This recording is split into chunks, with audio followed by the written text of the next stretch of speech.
Automatic back pressure regulator disassembly. Before taking it apart, ensure that the compressed air is not only disconnected from the regulator, but also the BPR is completely depressurized.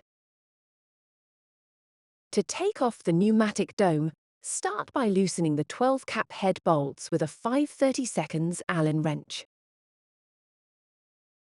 After removing the bolts, the dome should come off easily.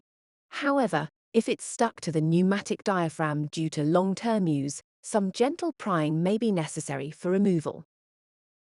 With the dome head off, you can now replace the diaphragm if needed. After that, you can take out the brass plate to expose the spring. Removing both will allow you to access the screws found on the lower section of the diaphragm head. The lower dome base is secured in place by 2 grub screws. Once these are removed, you can unscrew the lower section from the main body of the BPR. To extract the central lock nut, secure the BPR on the system with the provided split collar or in an appropriate vise. You can then use a 1/1/8 socket or wrench to remove it. After removing the central lock nut, you can extract the BPR sensor with soft-nosed pliers. With the sensor removed, the holder can be unscrewed using a 1/2-inch socket, revealing the BPR seat.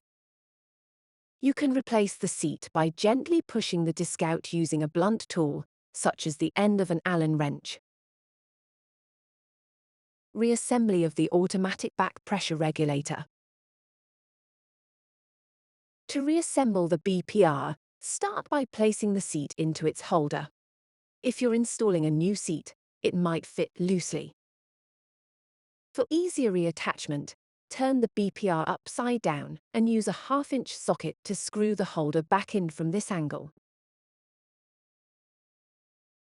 Once fully assembled, the sensor can be inserted into its position. When reinstalling the central lock nut, make sure the BPR is secured to prevent rotation.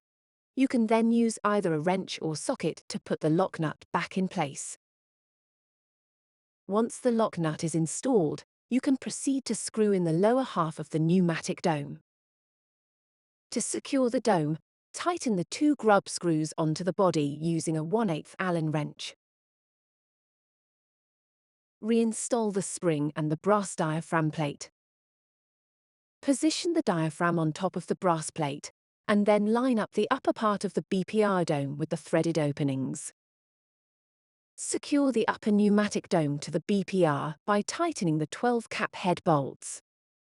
The automatic back pressure regulator is now fully assembled and ready to be reattached to the system.